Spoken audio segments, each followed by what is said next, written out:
Blackwater Ben by William Durbin. Chapter 8. Ben felt like he had barely laid his head on his flour sack pillow when he heard Wendy step up to the bunk room and say, "Daylight in the swamp," to Pa. Pa looked into the upper bunk as he slipped on his pants. "It's time to sling some hash. We've got to step lively now that scallywag Skip has been sent down the road." Ben wanted to tell Pa that his head ached way too bad for him to even think about getting out of bed. He couldn't believe Pa didn't notice his bruise. He felt the knob on his forehead and dabbed on some salve. It had swelled up twice as big this morning. "Let's get moving," Pa said, as he tied on his apron. "If we can't take care of 20 jacks, how are we going to keep up when we have a full crew? 80 men means 400 flapjacks every morning." The whole time Ben worked on breakfast, he thought of how boring it was being stuck in the kitchen. Pa believed in working 365 days a year. He was fond of saying holidays and vacations are just an excuse for laziness, though Mrs. Wilson chided him for it. Pa even worked on Sundays. The good Lord was entitled to rest on Sunday, seeing as he created earth, Pa said, but there ain't no man that ever done something so special that he deserved every seventh day off. The lump on Ben's forehead throbbed all day long. When he was driving the swing dingle, he was glad that old Dan behaved himself and that the jacks only teased him a little about the previous day's tree dodging and horse jockeying. For dinner, he carried in a bushel of spuds and a peck of rutabagas. Though he and Pa had shoveled the syrupy dirt out of the root cellar, the vegetables still had a sweet scent to them. Of all the meals, dinner took the most time.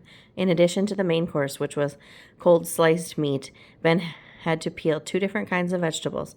No matter how many times he washed his hands, the sharp, rooty smell of the rutabagas wouldn't go away. Preparing the meat was simple. Pa pulled the hunk out of the keg, soaked off the brine in saltpeter, and sliced it. Each evening, Pa also baked cakes and rolls or cookies. Baking had been Pa's specialty when he was an army cook. When some outfits were out on the march, they ate nothing but moldy hardtack and cold beans, he told Ben. But my crew always set up a full field kitchen, and we baked our boys fresh bread. Since molasses cookies were on the menu that day, Ben had to make another trip to the root cellar and fill a pitcher with molasses. On his way back to the cook shack, he looked to the west. The sky had opened up, except for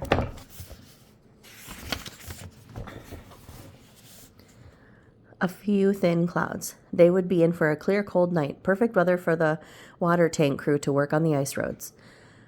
"You close to the spigot?" Pa asked when Ben got back. "Yes, sir." When Pa called to the men for supper, Swede was the first one at the door. "How's Lumpy?" he asked Ben. "You been attacked by any tree branches lately?" Packy said, "I heard the boy is hiring out a horse trainer." "Take a seat and shut your yaps, you post and pole," Pa said. Pa called Packy a fence post and Swede a telegraph pole because Swede was a foot taller than Packy. Pa was the only man in the camp other than the push who had the courage to put Swede in his place. Ben hustled to keep the platters filled during the meal. The colder weather, the more fellows ate. 6 more sawers and skid men had signed on that afternoon. Ben heard the push say the camp roster would be 50 men by the week's end. How many pounds of spuds would Ben have to peel then?